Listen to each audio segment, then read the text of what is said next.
All right, all right, all right. Welcome to the stream, everyone. Let's see here. How's everyone doing tonight?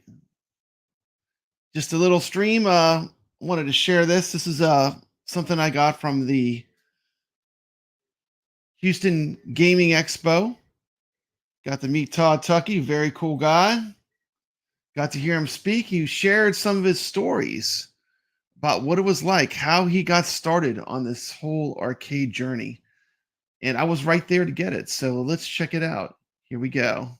So without any further delay, let's check out live from Houston Arcade Expo with Todd Tuckey. Let's check it out.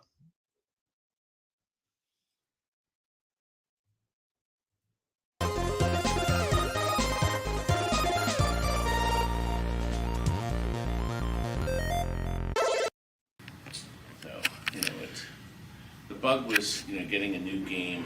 I remember when we got Missile Command, and I had it outside and back before we were putting our bolt. We had to put a lock and bolt on it, so we were drilling the cabinet to put a bar on it, and it was playing Missile Command with the black. The screen was black, of course, and you had this vivid color.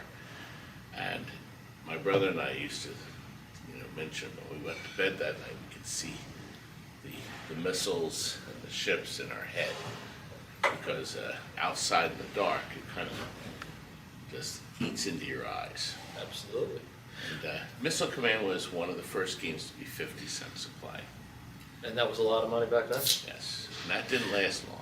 So before we get to how you became the king of the TNT empire, you mentioned you basically started out as an operator, right? Yes. Okay, how difficult was it to break into the operating industry? It was almost impossible. And why is that?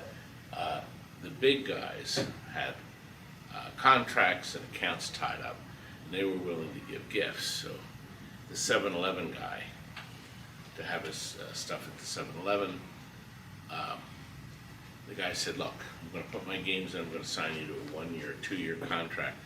We split the money 50-50, and here is $10,000 just for you. As a gift. And they would give a gift out. Not a payoff, a gift. Gift. This is for you, cash. So if you do some quick math, the schlub that comes in and wants to put his games in a 50-50, he's going to say, well, what am I getting? And there was no money. And now some places offered loans, no interest loans. So the guy would come in to, let's say, a bar and put 10 games out. Jukebox, cigarette machine, back then they were cigarette machines and things. And they said, his bar owner would say, look, I need 20,000. And then he would take the money out of the weekly collection to pay back the 20,000. But of course, at the end of the 20,000 payback, he wants another 20,000. So if you were in the vending business, you had to have a lot of money out, and a lot of it was cash. You also risked the place closing. The only time I loaned money was to a guy. He had a little variety store, I guess you could call it.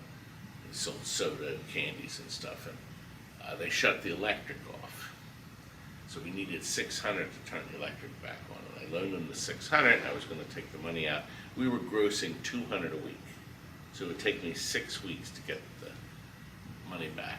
2 weeks later, he was gone. That was the end of that, so I lost my money. So it wasn't a lot, but Back then it was a decent amount of money, and you weren't making tons of money as an operator. I was able to get the games back at least. Which is the important thing. But vending was just awful. And once again, some of the places were connected. So Allegedly. no, these were connected. Oddly enough, I just one of heard- us is trying to keep you out of trouble. So, Allegedly. well, they're gone now. Was it just matter of fact business working with that type of guys, or was it different? Yeah, I stayed away from the trouble. I stayed clear. I don't want any problems. So I ended up with the locations that the other guys really didn't want. And they didn't make a whole lot. The sandwich shops that were only open 6 days a week, till they closed at 5, and they would gross 100, 200, 300 a week, and you get half of that. And, you know, when are we gonna get a new game? And, you know, so if you looked at the meters of my games, most of them never made their money back, most of the games. So then I had a partner too. We had an arcade in New Hope, Pennsylvania, which was, we got grandfathered in with the arcade. That was probably our best location. And in the summer, we would gross 1,500. For the entire summer? 50 each week. Oh, okay. And only in the summer months, though. So you had about a 12-week period of high money. But operating sucked. Well, It really did. not only did it suck from a cash flow standpoint, but you mentioned the places you were putting your games could be trouble. What happened to some of your machines when they were afterwards? Well, there was always break-ins. What I did, I figured out that if I put the lock that you put your key in and turn has a keeper. And I would use a key-to-like master lock that was real cheap. The keeper was easy to pry. And then I put a small padlock on it. So this means that if somebody wanted to break in, they could easily pop the padlock and they could pry the door open without denting the door and making a big ass hole in the cabinet.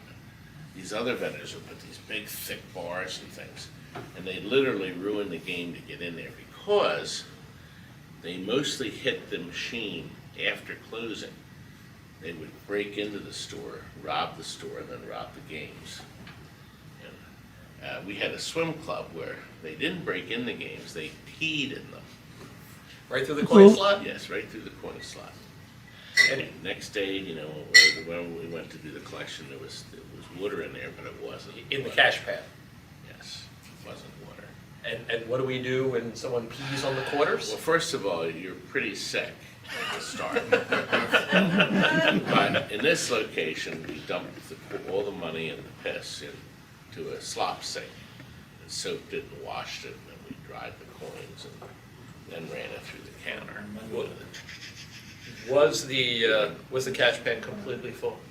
No, not of piss either. I don't think anybody, these were young kids, I guess, so they didn't have a lot of pee-pee in them. Have you dealt with cash pans that, for whatever reason, didn't get emptied?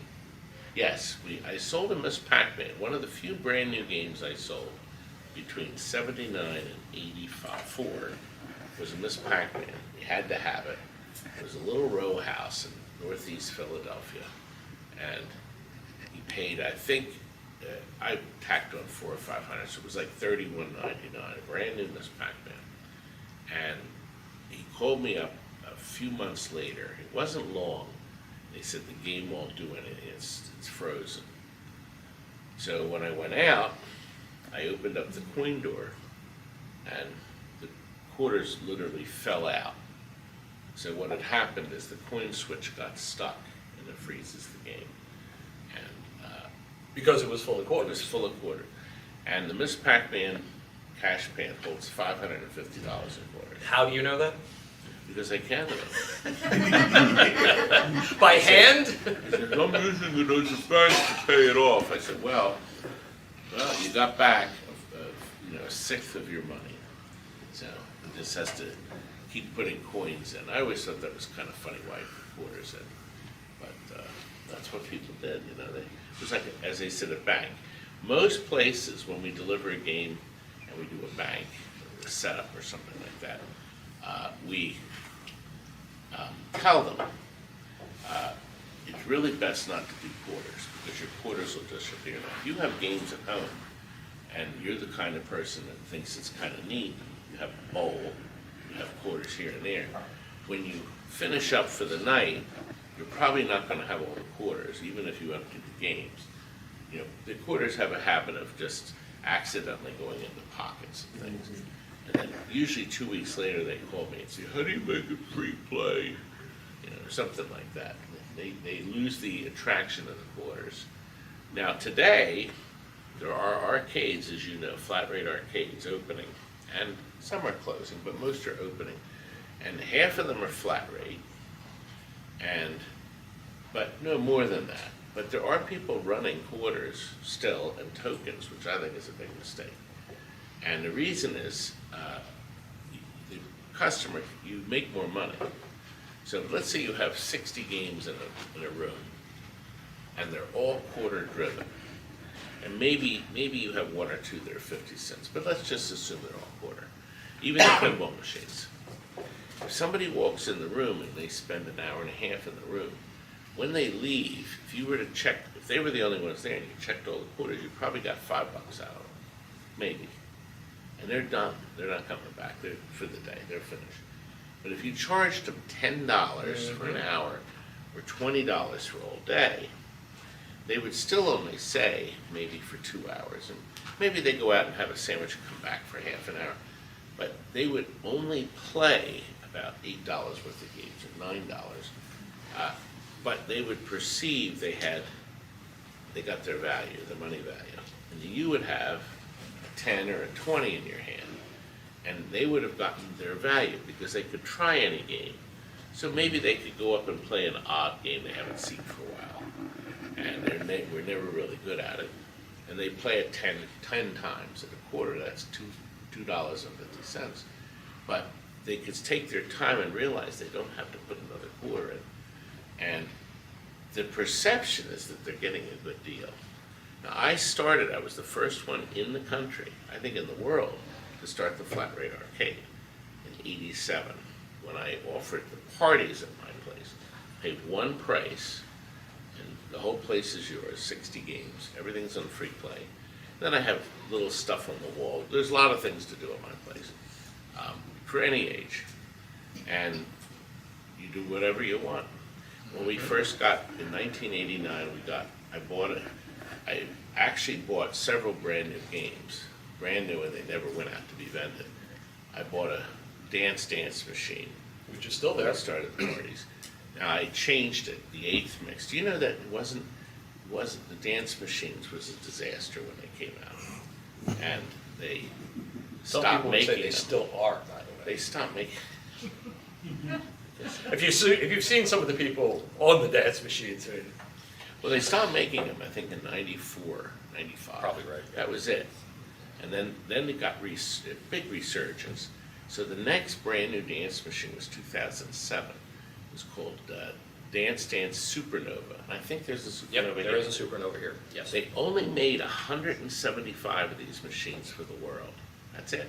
The whole world, 175. That's all Konami made. They were 14,500. And that's what I paid for mine, and it has never left the showroom. And it's one of the most popular things you have in the showroom, right? Yes, and when you open the back up, sitting as happy as can be right there in the center is a PlayStation 2. Go figure. Happy as can be. And then, of course, there's an amplifier. You have all the bass, and then there's a light control, the neon transformers, and then there's a little computer deck. And the only thing that's gone wrong is the PlayStation did crap out. I called Nintendo extreme bloody murder. Well, since Nintendo didn't create the PlayStation, I bet they were quite amused by that. You may. All right, let me say hello to everyone in the chat real quick. Welcome to the stream. Hope you're enjoying it. We'll continue with some more of Todd. Say hello to Carl O. Welcome. E. Leo, Dark Realm Gaming. Good to see you. Dan Z, of course. Thor KC, good to see you. Biggie D's Arcade. Let's see if I got everyone. I think that's Dark Realm Gaming. And of course, cheers to my partner in crime, T. McCloskey, the Arcade Talk and Star Wars Review channel. You can get this cool pint glass from his channel, his gaming channel. You can put a link in the chat. That would be cool. Welcome to the stream, Ray. Glad you're here. And let me get out of the way, but Todd Tuckey is an amazing guy. He's just so down to earth. And he's telling you these stories, and it's like he's just genuine. The guy is just genuine, and it immediately came off. So let's continue watching. Cheers. Yeah, absolutely. The pint glasses came in. I got both of them. I got that one, and I got the new one. There's a pint glass for Papa Brad's Gaming. Finally, I offer the pint glass that I have. So if y'all want one, you can get them off my channel. So let's continue. Let's go back to Todd. Let me get off the screen here, but thank you. Let me give you a quick super chat video. Let me pick one. Let's go with Cool World.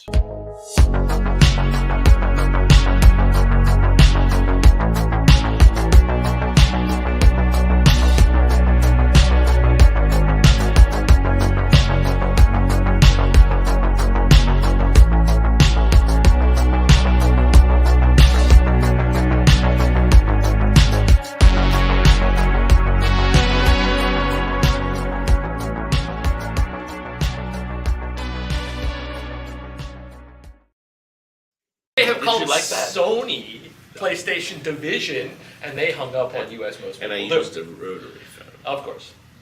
But then we had the TV fail. So we changed that with a flat screen. But that was it. So you bought that one. What else did you buy at that time? What were your A first? Teenage Mutant Ninja Turtles, 4-player, brand new. And that was the only game we had where the hostesses would have to take names, and each child was allowed to play it for 5 minutes. And it was busy the entire party except when we sang Happy Birthday. And the kids would line up, and the hostesses were pretty good. It's, no, we got to switch. So that got played the whole party, and that booked a lot of parties. Mortal Kombat 2 booked parties. Of course. That was the third game. Yep. And that was it. That's where you started? No, that was the last of the Oh. people lined up type.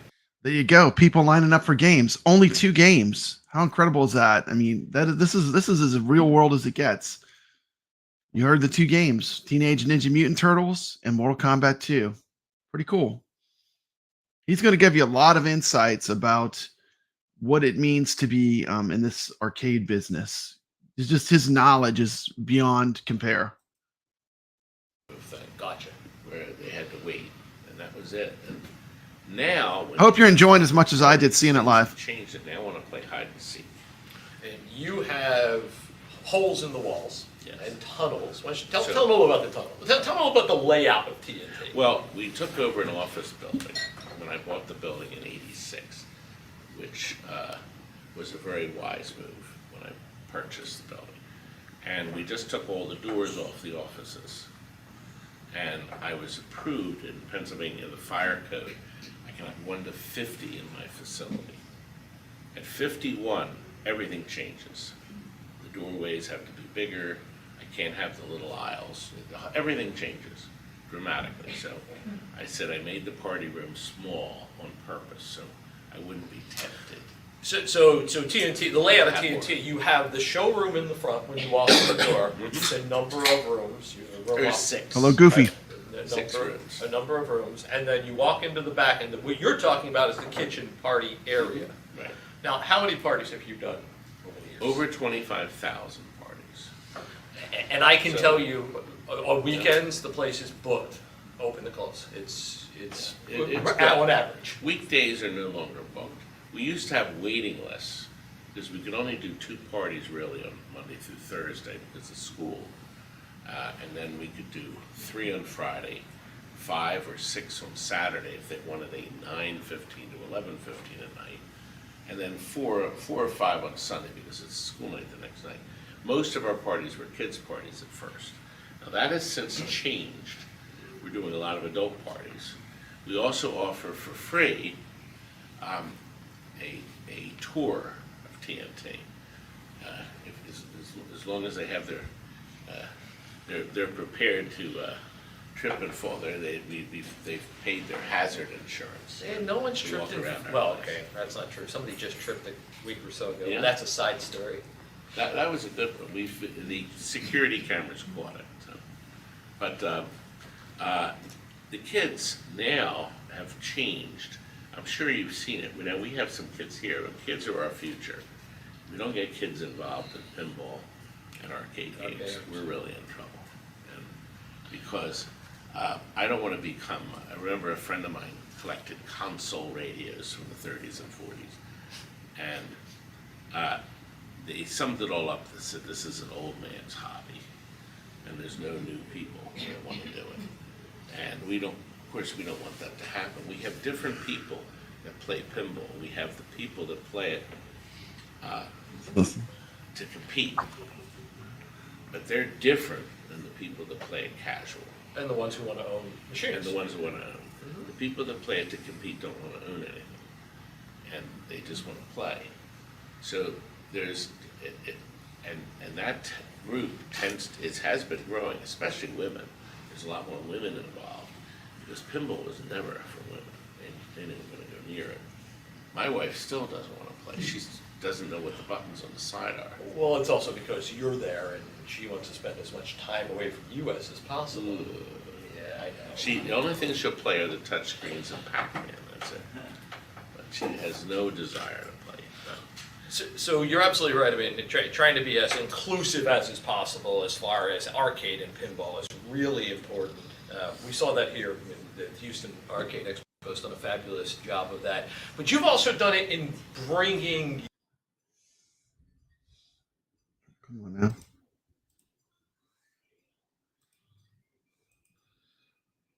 Desire to play. No. So you're absolutely right. I mean, trying to be as inclusive as is possible as far as arcade and pinball is really important. We saw that here in the Houston Arcade Expo. Has done a fabulous job of that. But you've also done it in bringing young folks in to work on the machines, Yes. right? Tell these folks a little bit about that. We try. Believe it or not, there's still a lot of kids that are motivated. We're talking 15, 16, 17, 18-year-old boys at this point. No women have come up, no girls have. But we're training them, and we kind of open their eyes, because before I hire them, I said things get salty. Salty is a good word for it. Well, I do tend, every so often I lose my temper. No, you're kidding. I've never seen that. Never. Well, I could lose it and then smile. Say, I can't believe you did that! See, little known secret about Todd, when he blows up like that, he's not really angry. When Todd is bothered by something, he gets very quiet and very focused. And he broods a bit, and everybody knows that's when you stay away from him. When he's being like this and he's yelling and screaming, most of the time he's just screwing around. Or imitating some of my wretched customers. I have some there, so gosh. And the emails I get. If I squeeze it tight like that, have that many emails from nutcases. I call them nutcases, losers, dreamers, insane people. I know. I'm sorry. Oh. No, go ahead. I was going to say, I know you talked about it recently on one of the videos, but can you take a minute or two and tell us the parrot story? Do you not want to tell the parrot story? I can. It's the parrot story. It's coming. It's Everyone apropos He's of prying what it out of him. TNT deals with on a daily. Every one of you have seen the parrot. It's in a cage like this. The parrot's in the center. The one that drops the eggs. And you put a quarter in, and then his little beak goes, "Hi! Oh, I'm glad you told me." And his tail wiggles. "Oh, this is great." And then the egg plops out, and that's it. And inside the egg, you may have some little piece of shit. No, jeez, language. Talk about salty. Anyway, I got it in this package deal maybe 5 months ago or something. And I said, I want this stupid parrot. And then I had a studio from New York looking for props that are not copyrighted. Because, see, if you have a centipede in your shoot, you have to get permission from whoever has Atari, whatever the thing is. Whoever owns the rights. Now, for instance, the movie that we were trying to make, the Skill Shot Baby, he had to pay $5,000 just to have the funhouse in the game. To use it in. To use the funhouse. The movie. $5,000. And he didn't buy it, right? That wasn't his. No. He That had was to just borrow the Yep, funhouse. that was just to be able to put it on Just to film. have us say Funhouse and Rudy, but he couldn't have the voice. So they couldn't get the rights to the voice. So he had somebody, a voice vocal artist, play Rudy. Now, if the movie ended up getting made, they would have gone a little more deeper. Sure. But the movie never. Actually, I was going to run you the 8-minute clip, but there's no projector. But But back to the parrot. But the parrot, they called and they wanted something unique and not a pinball machine. And I said, I have this talking parrot. I loved, oh, that's perfect. So we brought it over to the shop and cleaned it up. And the parrot ended up having some kind of a device that makes it move and a little motor in there. And the stalk had fractured in the middle. So I could only get the beak to talk. So when he talks like this, the tail wouldn't wiggle. And I figured we were in a rush, so we had to paint it. We actually had to paint it and everything. I got $500 or $600. They came and picked it up. They brought it back 2 weeks later. I'd love to know what shoot it is. We have loaned out or rented out a lot of stuff for shoots, movie shoots. We just did one for the Gary Heidnick documentary about the killer who had a Trident and a Mr. Do in his house. Yep. And we rented them out to them. But it's going for like 2 weeks. So anyway, I put it up on my bargain basement sale for $200. You probably want to explain bargain basement. I do a video, Chuck and I or Frank, whoever's there at the shop, we walk around and I slash the prices and stuff to generate money. As is, no real guarantees, all electronics done. all We'll that kind of guarantee stuff. it works. Yeah, right. But not, And not we'll fix restored. it down the right. road, but it's not gonna be restored. So I said, the parrot works, he talks, but his mouth has issues. You're gonna have to take the thing apart. Your mouth has issues too, you know. It does. So anyway, $200. So I had this guy. $200 for the whole thing, The the whole cage, the parrot, the whole 9 yards. So a guy from Massachusetts, he emails me, he says, I want to buy the parrot, how much total, shipping? And I said, well, I charge $50 to crate any of the bargain basements. Pallet, all that If good you stuff. pay retail, I include the crating. It takes 45 minutes, because you gotta find the right pallet, and you strap it to it, it has to be wrapped, and then wrapped in cardboard and restrapped. It takes time. So anyway, I told him it was $360 to ship it. So he'd be paying $200 for the parrot, $50 for shipping, and then $360 to get it to him. Okay? And he says no, he doesn't. He only wants the parrot doll. That's exactly how he referred to it, the parrot doll, which raises all kinds of strange So I'm questions. thinking, So I said, okay, I'll tell you what, parrot doll, just the doll's $200 plus $35. What's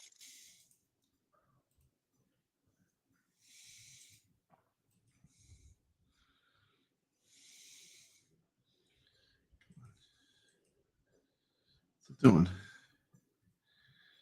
Frozen.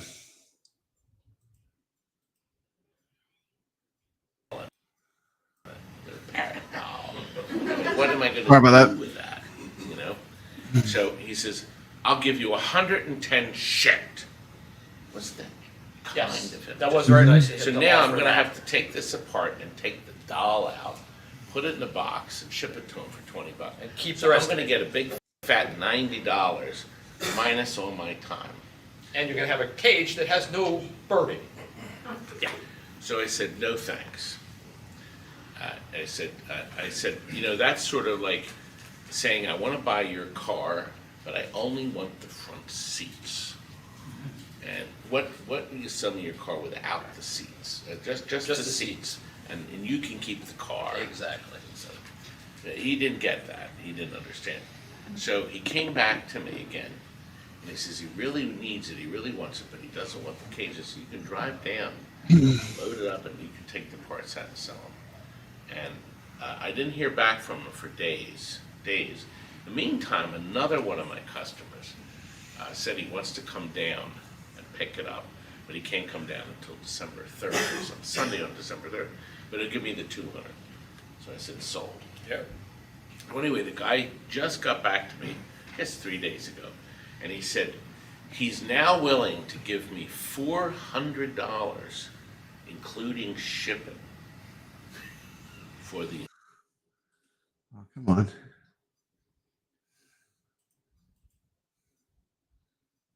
The video. What's happening? Oh, goody. Yes, I just can't exactly. Sorry about wait. that. I said I'll just give the shipper $360, and I'll Rushing my rate it computer. up for $50. Shut everything else I down. said, so you want me to give you the parrot for free, basically? Yes, he now, does. Now remember, all this conversation, you're sitting and you have to type answers to these, Everything's down. Okay. these people.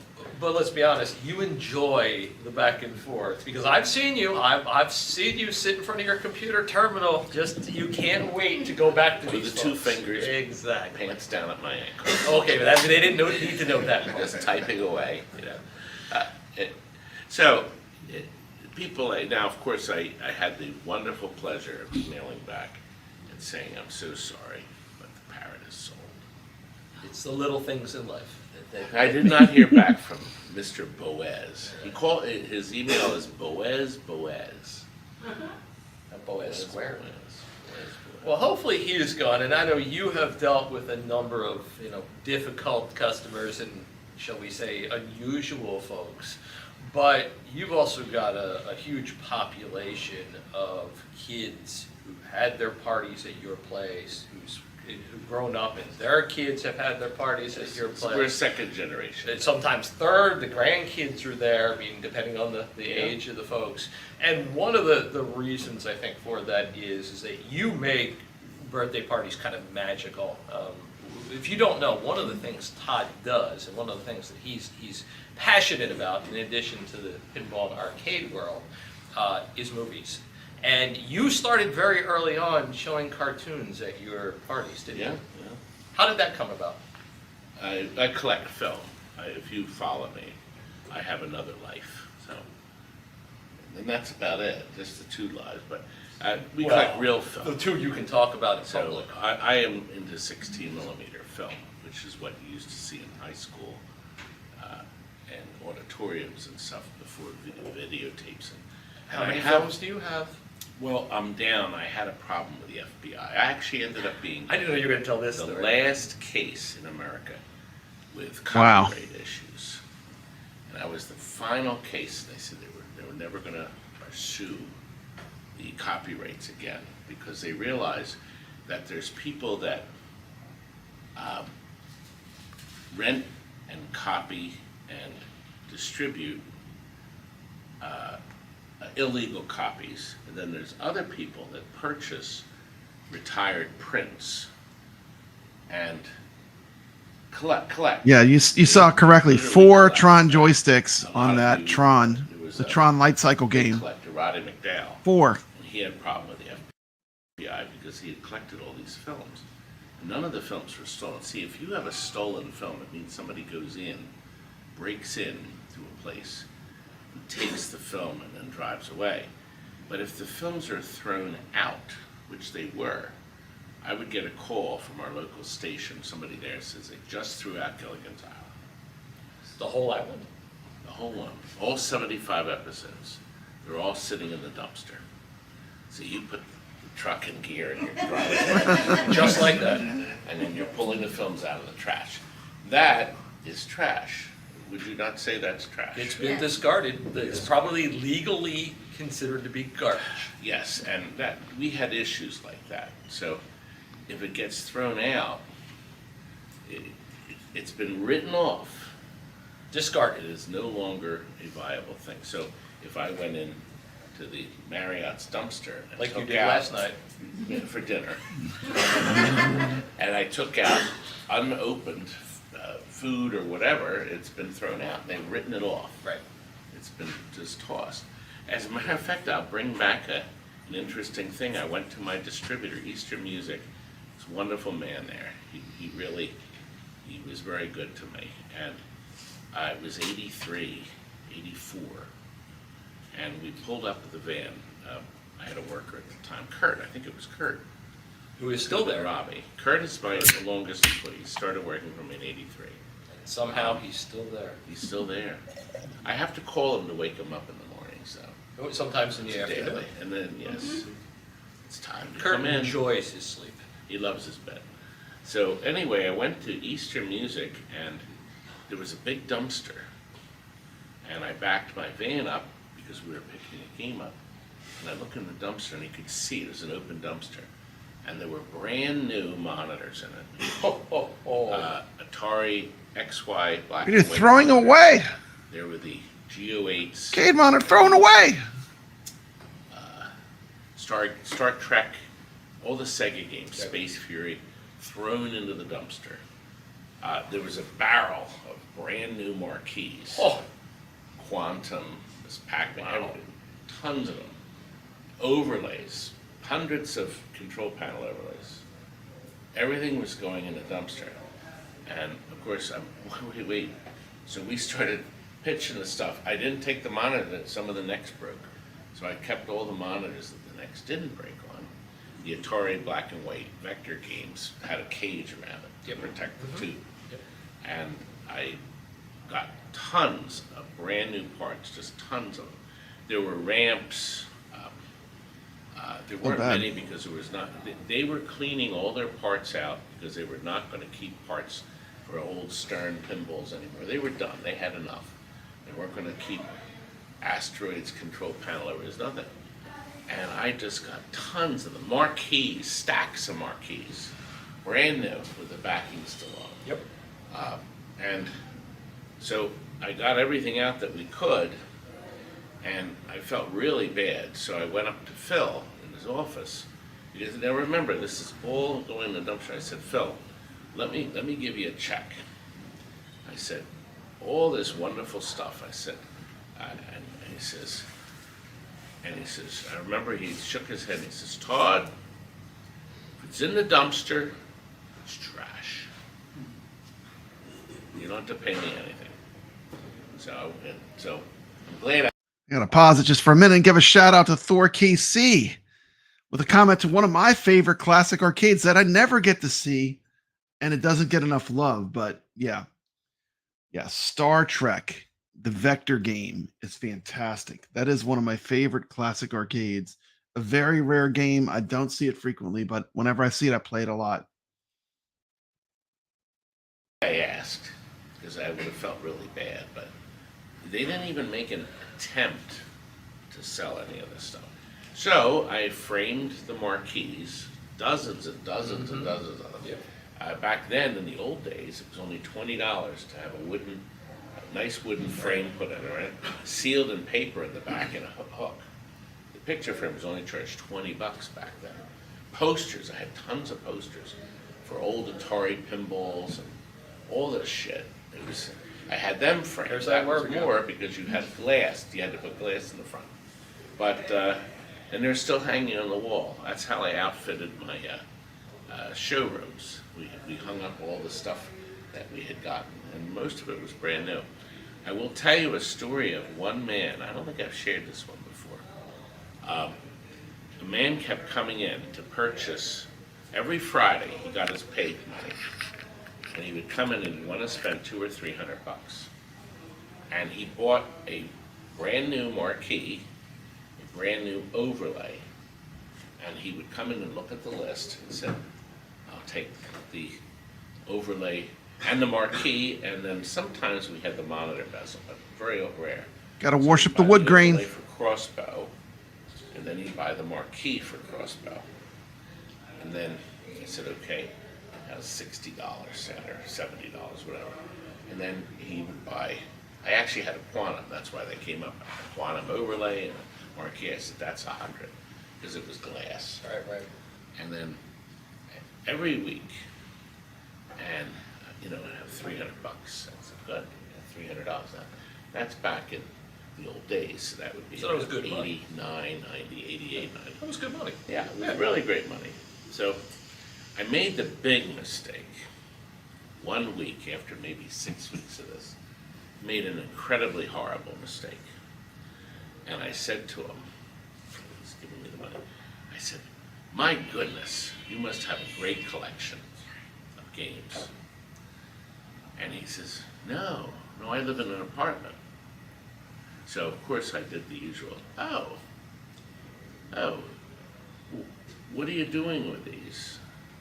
My second fatal mistake. I know where this is going. And he says, oh, well, when I want to play crossbow, I put the marquee down on the table, then I put the overlay down, and then I close my eyes and I pretend I'm playing game. Yeah. Oh. So, yes, I didn't actually say, oh. I blinked my eyes, and everything was in what's he saying? Did I hear that right? You did. Oh. I did let out an O. It takes all kinds. I didn't say that. I couldn't think of anything to say. Wow. That's interesting, or something like that. And I guess that was the last time I saw him. I never saw him again. Because you had peeked behind the curtain and he had divulged what it is he was doing, and probably just as you made the mistake, he realized, geez, I made a mistake telling him my story and probably shouldn't show my face there again. So, but these things happen. They absolutely do. I want to come back to the pinball and arcade industry in just a second, but can I ask you to tell the Mel Brooks story? Very quickly. Well, what is trash? Because I know you were talking about finding things in dumpsters. I did. I have something Mel Brooks doesn't have. You have something Mel Brooks doesn't have. He doesn't have. I know. And it's his. I know. Oh, I know.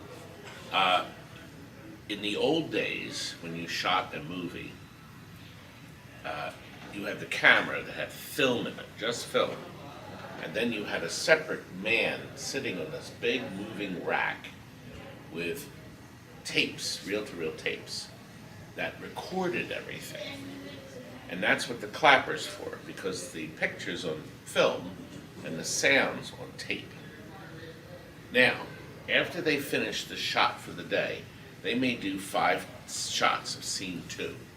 So they've seen scene 2, take 3, Click. or whatever. After they finish, the director, in this case Mel Brooks, says, let's print 3 and 6, meaning they'll print just those films. Mm-hmm. Just those tapes. Those tapes. The tape, the reel-to-reel tape, there's a tape for each scene. The tape is 30 minutes long, but they may have a 2-minute scene. It doesn't matter. They only use one tape, so then they put it in a box and it says scene 2. And there's a paper and it circles the takes. The tape is transferred to another department that prints it on magnetic film. Actually, movie film, but it's magnetic. It's got all full wide magnetic.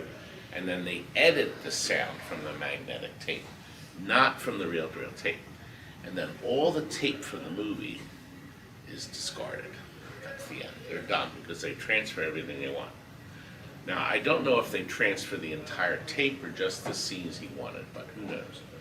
So anyway, on one of my dumpster dives, back in I guess around 70, 71, I found all these reel-to-reel tapes in boxes. And I said, oh, this is great.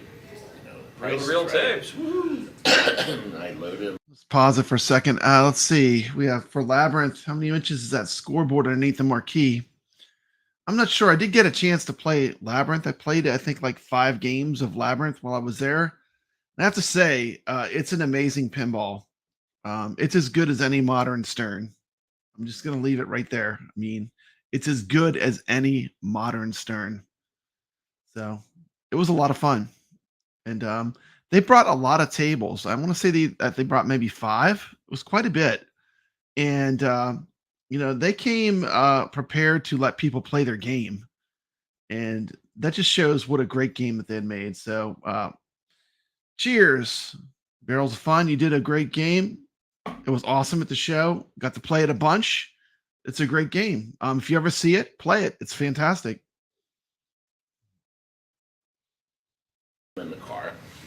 And then later I looked at them and I said, Mel Brooks, the 12 chairs. And it turns out I have about 190 tapes of the 230 tape movie. So the tapes contain stuff like Mel Brooks saying, let's break for cigarettes. It has cursing in it. all He the tells behind the jokes. scenes sort of stuff that you otherwise would never have seen. All right, take it. You know, all this stuff is on the reel and tapes. And oddly enough, I bought them when I got them. When I got the tapes, I was going to sell them at the flea market for $1 each. But I kept them. And I kept them in a shed that was unair conditioned and unheated for all. If you're watching, the best part's coming up. He's going to tell you what his top 5 pinballs are. Pretty cool list too. Very cool. Until I moved out of the house in 2007, they sat in this shed. So they endured an awful lot of heat changes. I mean, unbelievable, just sitting there. Yeah, moisture. So I put it on I had an old school Wallen sack, and they're beautiful. The high fidelity sound, it's just incredible. Back then it would have been mono. Right. But they sound great. So These standees are super cool. This display was really awesome at the show. If you're into pixel art, this company has an insane amount of cool little standees that you could put in your arcade. Just amazing collection and really cool art. You can check out my tour of the Houston Arcade Expo, and you get to see them there. But this was one of my favorite as far as the vendors. This was one of the really cool things I saw that was kind of stood out in the show. And what stood out was how well the pixel art was represented. I mean, these would be cool little trinkets to put all over your arcade if you're into, arcade gaming. If you have a nice little home arcade, you want to put some little tributes to some of your favorite games. I'll dig up the sticker and I'll link it real quick. Hold on.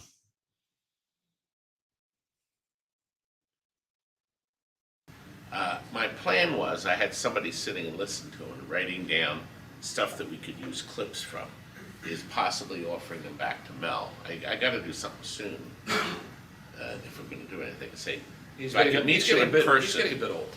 Yes. if I could meet you in person, I'll give you back your soundtrack. Of course, there's nothing you could really do with that because now, boy, if they were the soundtrack to Blazing Saddles, Oh, well, yeah, that would have been different. Would have been a slightly different perspective, too. it would be the 12 chairs. Of course. But it's Dom DeLuise and Frank Langella. Yep. This is the second film. Or I would have taken the first film. That would have been the producers. Absolutely. Can you imagine all that film, you know? And there's a lot of stuff you never hear from these movies and things. It's a fascinating insight into There's what no was video, going there's on. no Right. film, it's just sound. It's almost like eavesdropping. It's fascinating. Just truly fascinating. You know, we never asked if they had any questions. Well, I'm going to. Listen, I ask the questions, you give them the stories, and then we're going to get We to have it. to be careful. I'm watching. But I don't see anybody. We may have a couple. You see what I'm parts, doing but- over here? Good. Okay, you're right on top of it. I know, I'm good at this. Speaking of fascinating, so we've gone down, excuse me, memory lane a little bit. Obviously, you've seen a lot of changes in both the pinball industry and the arcade industry. From on the pinball side, from EMs to solid states to the virtuals. I mean, you and I were playing Final Resistance the other night, which is pretty amazing. We saw the virtual pinballs at Chicago Expo as well, which are utterly amazing. I mean, they've got the physics down now that you literally would believe you're actually playing a real pinball machine. It's the technology is amazing. Where do you see? Let's talk about the pinball industry for just a second, then we'll come back to arcade. Where do you see this going? Where's pinball going ultimately? Are we on the cusp of another horizon? Is technology going to take over, or do you think we're going to see a fall back to, let's say, more of the solid state games? I don't think virtual pinball will ever go anywhere. That's my opinion, because the physical pinball. What? Virtual pinball's not going to go anywhere. No way. Virtual pinball is the future. It is the future. I think virtual pinball is going to bring more people into playing real pinball machines. Yes. And if you're wondering about this crazy hat, they were giving these crazy hats out. They had a crazy party at the end, and the entire arcade was wearing these silly hats. So if you were there, y'all know about the captain. Everyone became the captain. Everyone was wearing these goofy hats. They were doing like limbo lines around the giant arcade floor. of the Houston Arcade Expo. And I have to say, if you want to have fun and you want to go to an event that's like a giant party, the arcade floor was open to 4 a.m. in the morning. They were throwing these hats out. Everyone was having a ball. We were playing the greatest pinball machines and arcade games of all time till 4 in the morning. So, just want to give a shout out to the, people that run this event. It's fantastic. Houston Arcade Expo is the next level event. Southern Fried Gaming, Houston Arcade Expo, they are legit. These are the events to go to, folks. Check them out. Back to Todd. So the guy would come in to, let's say, a bar and put 10 games out. Jukebox, cigarette machine, back then they were cigarette machines and things. And they said, his bar owner would say, look, I need 20,000. And then he would take the money out of the weekly collection to pay back the 20,000. But of course, at the end of the 20,000 payback, he wants another 20,000. So if you were in the vending business, you had to have a lot of money out, and a lot of it was cash. You also A deja vu. Hold on a second. The technology is amazing. Where do you see, let's talk about the pinball industry for just a second, then we'll come back to arcade. Where do you see this going? Where's pinball going ultimately? Are we on the cusp of another horizon? Is technology going to take over? Or do you think we're going to see a fall back to, let's say, more of the solid state games? I don't think virtual pinball will ever go anywhere. That's my opinion. Because the physical pinball is one of a kind. It's still handmade. Pinball machines are all hand-built. You can't get around that. Yep. You can do certain things without people, but most of it's hand-built. The circuit boards. We saw that firsthand when we toured the Stern facility. Everything is done by hand. There's hundreds of people. All the screws. Literally doing everything by hand. Yeah, and the harnesses, everything is still hand made. Now, the virtual pinballs are bringing new people in to the hobby. Mm-hmm. Younger people? Yes and no. We've always had a problem getting kids involved, as you all know. My two daughters, I have one daughter that's interested, the other has zero interest. So I don't think that's ever going to change. Probably not. Our biggest problem now is prices. And the prices, I always said it started from the banning auction, if you remember that. Yep. Ill-fated auction. Yep. My gosh. So basically the banning auction. I got to tell them about that. Go ahead. You know, I arranged with Beltman, a tractor trailer. I could get 46 machines in a tractor trailer. I got a price of $8,075 to deliver the tractor trailer from Banning to me, my warehouse, to my loading dock. It would cost $225 a machine to have it wrapped and loaded. So I had that down pat. So I went there just like all of you, or whoever went to the bank, and we're looking at the games and we're typing in our high bid.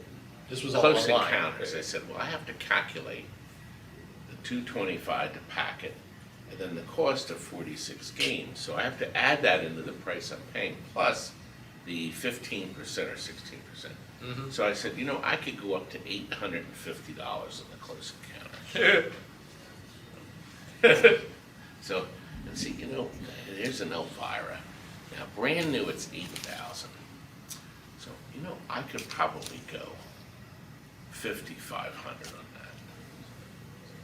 Mm-hmm. So, anyway, How'd that work out for you?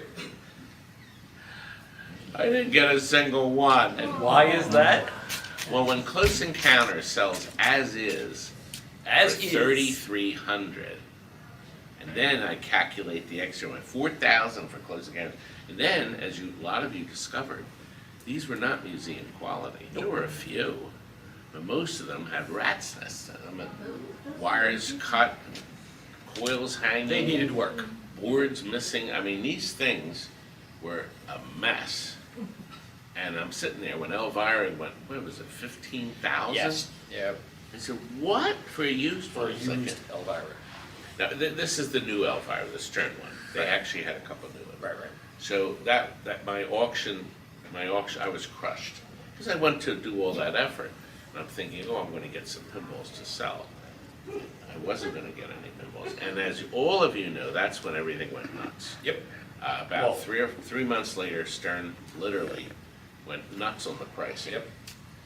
And everyone followed. Everybody followed. Almost everyone. I mean, some of the boutiques haven't, but yes. You know, the boutiques are high. Well, but I mean, you have like Spooky Pinball, who just came out and said our next machine, top of the line, will not crack $10,000. So I mean, you do have some American Pinball. I mean, put aside kind of what they've been doing. They held prices until Galactic Tank Force, and that wasn't terrible. But Stern and Jersey Jack are definitely driving the market, and you're seeing other boutiques falling into play as well. I mean, it's the market. It absolutely is. So are you like everyone else, and you think a correction is coming? We would have to, because sales are at a rock bottom low. There you go. What The about truth. Houses are full. What about You're hearing it. Warehouses are full. Sales that are rock bottom low. Direct from the source. the arcade machines? They have dropped off heavily.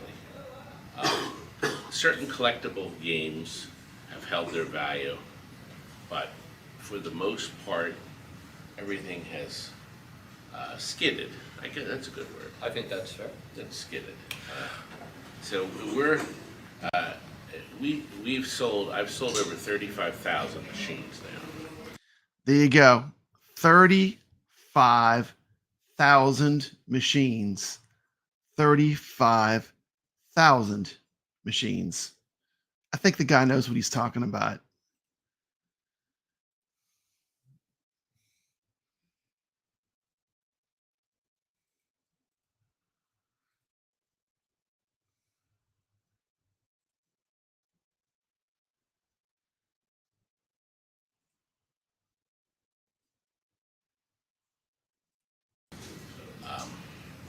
People, you can't, I mean, how many people in this room can buy 5 new games and have $50,000 ready to If not put in more. the 5 games in the lineup? $50,000?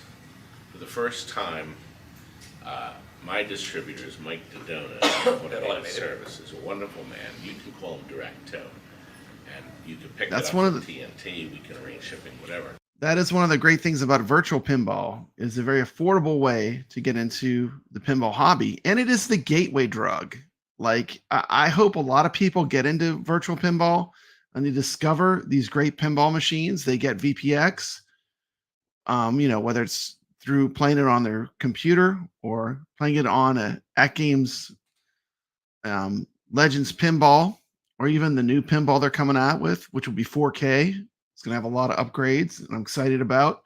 But I think virtual pinball, I do disagree with Todd. I think it is a great entry point to bring new people into the pinball hobby. And so I'm a huge fan of virtual pinball. And I think it is kind of the future. I mean, they need fresh blood. You heard what he said about the pinball market. They need fresh blood. They need fresh blood. I think the best way to get fresh blood is to make a affordable everyman's virtual pinball. And that's going to be fantastic. That's going to bring more players.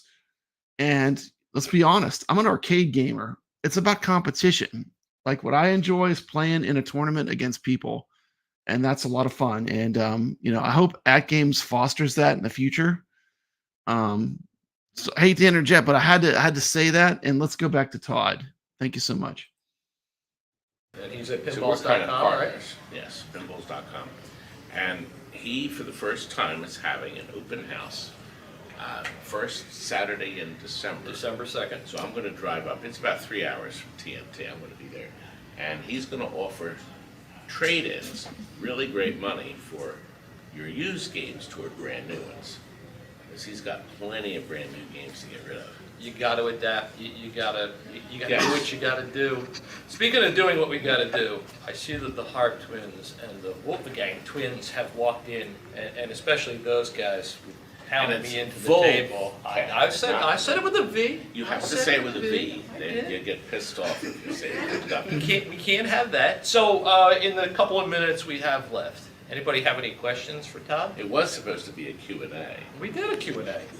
Yeah, but you did the cubes. And they didn't say I couldn't do the cubes. Come on. Nowhere in the program did it say they're going to do the cubes. Yeah, we have a little time. Yeah, a couple minutes, but I want to be cognizant of everyone's time They today have as to well. set up the equipment. Any thoughts, any comments, any questions for Todd? Jason? When buying a new or used pinball machine, what's the most important thing to look for? Well, new, I should point that out with new. Back when we were buying new pinballs, like if you unpacked a brand new Black Knight, 1980, you had to take it out of the box and set it up and then fix it. Yep. Yep. That's So, not that most far of off the from today. games- See, this is the pinball hobby. You have to take it out of the box and then fix it from brand new. Do not, Very true. and then you have to get the old Sharpie. Get Do the all- touch-up. Get all colors. Do the touch-ups. And go through it. Now, of course, back then we were drilling holes in the front for the lock bar. Right. But nothing's changed. The chances of you opening up a game brand new out of the box, that's taken 2,000 miles to get to your house over the truck. You have to do adjustments. There's loose screws. There's rubbers missing sometimes. The cables get loose. Packing It's just the way material it that is. shifted, toys that have moved. So when people want to take a new game, pick up a game in the box and take it from TNT, I always say that, look, you're going to have to do some adjustments. It is normal. It is just the way it is. So be prepared, and I can help you up over the phone. I would prefer to open it. You could even be here. I'll open it up, and we'll go through and check everything, make sure all the screws are tight. That I've gotten games in. There were no legs in them. No legs. It has. No legs. Are No legs for you. I'm just kidding. Set it on the table. They were the Willy Wonkas. They got Yep, packed I with no remember. legs. I don't know how that happened. Willy Somebody Wonka skipped came leg day. legless. Never skip leg day. It's all ready. Just seal it up. Oh, no, I think. So Anyway, this is a super chat for $2 super chat from Arcade Talk. Legit. Thank you so much.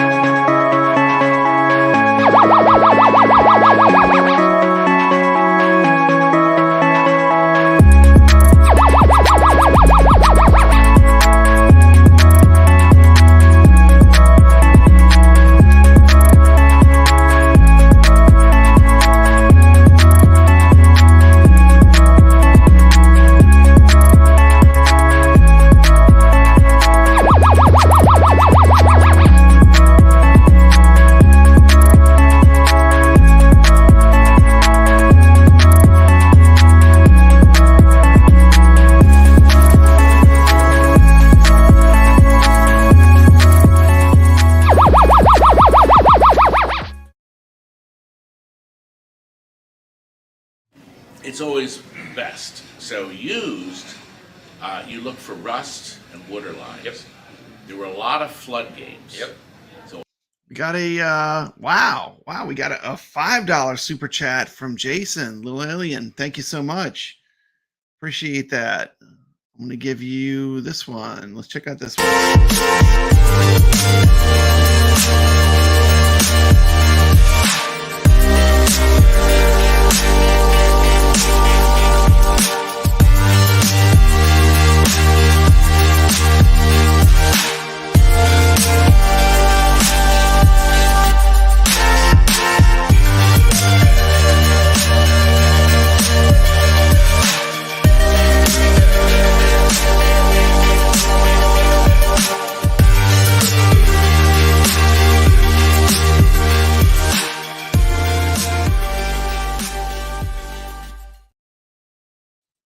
Awesome. Thank you so much, Jason. Thank you so much. I did this as Back to we Todd. did a lot of games that were in underwater because of the shore and stuff. So when I got a flood game and I took a black magic marker, a fat one, and I put the letter F inside the game on the left wall of the machine, kind of where the volume pot would be on an older game or something. So if I got the game back, I'd say, Yeah, T. McCloskey, if you want to come in and promote your big giveaway coming up, you can come in. I sent you a link, T, if you're able to. A flood, so I knew it was a flood game. I'd never forget the amazing thing, and I wish I could find the picture. We went to a guy's house, and he said that his games were underwater. What should he do? And he was only a few blocks away. We went over there, and I got the chance to see Water World, a brand new one he bought from me. Underwater? And the water line was all the way up to Kevin Costner's face. It was amazing. Some people would say it was clean water. Some people would say it should have been over Kevin Costner's face, particularly those who saw that movie. So anyway, the water drained out. We took it outside. They took the glass off, opened the machine wide to the sun. 2 days later, everything is dry. The transformer was underwater. And do you know, 2 days later, we plugged it in and the damn thing worked. It actually worked. And because of the sunlight is miracles, and that dried everything out. However, the mechanisms at some point, I'm sure, will start to show the issues and stuff. But the games got sold with an F for flood. I said, look, you buy this like brand new Water World for $800 or $1,000. So it's underwater, it may last forever and never give you a problem. I never heard back from the people. Maybe it did. And the insurance paid the people. So speaking of miracles, we've actually ended on time. Anybody else has any questions or thoughts? Todd and I will hang around We out could do out one front. more question. You want to do one more? One more. Okay. Does anybody else have any other questions? I have a question. Go ahead. Can we end this interview? An interview? That's what I Oh, did. go Come ahead. on. What is your favorite information? Oh, I know the answer to this question. Give them the top 5 real quick. I'll tell you what, I'll narrow it down to 5. Big Bang Bar. Yep. Now these are my favorites. Yes. Pinbot. Yes. The Class of 1812. Yes. Funhouse. Yes. And What? Total Nuclear Annihilation. What about Theater of Magic? Theater of Magic's in there too. I thought you were going to say TNA is your favorite machine right now. Well, I have one. Actually, TNA is the only brand new pinball machine I have purchased since Theater of Magic for myself. So that's 30 years. This Theater of Magic I bought new for 1985. I told my wife, if this game doesn't sell for Christmas, I'm bringing it home. And there you go. And I brought it home. I've since sold it, but I still have my TNA. I actually have it set up at TNT for everybody to play. It's got thousands of plays. Yes, it on does. I It's haven't been had any rock trouble solid. with No, it. it's been rock solid. Absolutely Yeah. agree. All right, we should wrap up. Thank Ladies you, and guys. gentlemen, a round of applause for the legendary Todd Tuckey. Am I legendary? In my own mind. Make sure, though, you subscribe to our YouTube channel. We're trying to get up to 50,000 subscribers. I'm desperate now. Yes, you are. Now, I do now have TikTok, which I hate the format, but you can make the video like this, and then you can upload it, and you're on the air, and we're getting thousands of views, more than YouTube. Isn't that something? It's a beautiful thing. I think it's a different group of people. But it's you just do what you got to do. Go for that younger generation. So, and then we're on Instagram, but very rarely. And of course, the website. Oh yeah, our website, and we have a QR code that'll take you everywhere, including a walking tour. Yep, at virtual TNT. tour. So you can use your mouse or your finger and walk through the rooms of the showroom.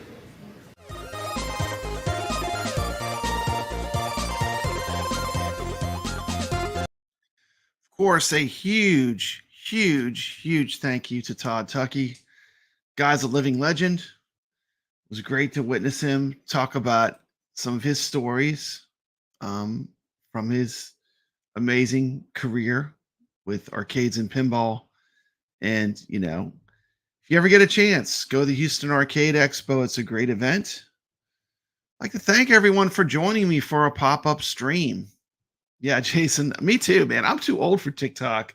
I don't do TikTok, but you know, Todd Tuckey does it. I mean, he is an influencer, man. This guy, he's approaching 50,000 subscribers. So if you're not subscribed to TNT Amusements, I mean, what are you waiting for? How do you call yourself an arcade gamer? How do you call yourself an arcade gamer and not be subscribed to TNT Amusements? You know, I mean, go subscribe immediately. Link is in the description to this video. I'll make sure I put it in. I was going to do this just as a pre-produced video, but decided to do a live to get a little interaction with my viewers. I hope everyone had fun. I hope the love for arcade and pinball came through on this video. You know, I mean, this hobby is fantastic. And, you know, I don't see me ever not loving arcade games and pinball. Not ever. You know, it's, you know, I'm glad that we had all these home companies that kind of revitalized the energy in the home or in arcade and pinball. But honestly, I've been into this since I built my first MAME cabinet. So, you know, I'm just glad I'm in this hobby. You know, it's a great hobby. You know, home arcade is not dying. Home arcade is not going anywhere. It'll be here as long as I'm around, and after I'm gone, it'll be around. I mean, home arcade is strong, and you know, it's not going anywhere. You know, I hope everyone had fun. You know, Todd Tuckey is the best. That is true. Great down to earth guy. If you have not checked out my video where I scored an Atari 7800 for 25 bucks, 25 bucks, check that out. I'm gonna have to look for that. Dark Realm Gaming. Actually, I am still not. Listen to this. I am not even unpacked from the Houston Arcade Expo. I haven't even unpacked everything yet. I have some stickers with the name of the company. I might do a video on them and contact them. They had some really cool standees. I'm glad you enjoyed them. I will look into that, and I will make probably a video or a little short video on it. But you know, we have a great community, so many great people. You know, I consider everyone in this community my friend, and thank you so much. Glad you're able. You know, I kind of felt down after watching a stream, and I felt like, you know what, I'm just going to go live, and I'm going to talk about. I'm going to show something that shows a true love for arcade and pinball, because I know we all the people that are watching my shows, they love arcades and pinballs. And it comes through 100%. So thank you for watching. I appreciate it, each and every person that watches my videos. Hope to do more in the future. Everyone, stay legit. I got my new shirt. This cool writing reminds me of who remembers the Animal Chin, the Pal Peralta? It reminded me of the Animal Chin, so I went with these graphics for my t-shirt. It says Papa Brad's Gaming on the back. I've got pint glasses if you want to share a drink with Papa Brad while I'm streaming. I have the exact pint glass that I'm using. Thank you so much. I appreciate you being here. And as always, stay legit. And that's it. That's all I have for tonight. I wasn't even planning on streaming tonight, but I kind of felt like people were throwing a bummer on everyone. And you know what? The home arcade hobby is not a bummer. It's better than ever. It's better than ever. We have these great shows to go to. You play real pinballs. You know, you can get a couple of multicades. You can have almost every arcade game you ever wanted, like at your fingertips, whenever you want to play. We live in a golden age of arcade, and let's not be jaded. Let's be appreciative of these great companies that have given us so much to enjoy. And that's it. I had to stream tonight. So thank you so much. Appreciate every one of you. Take care. Bye-bye.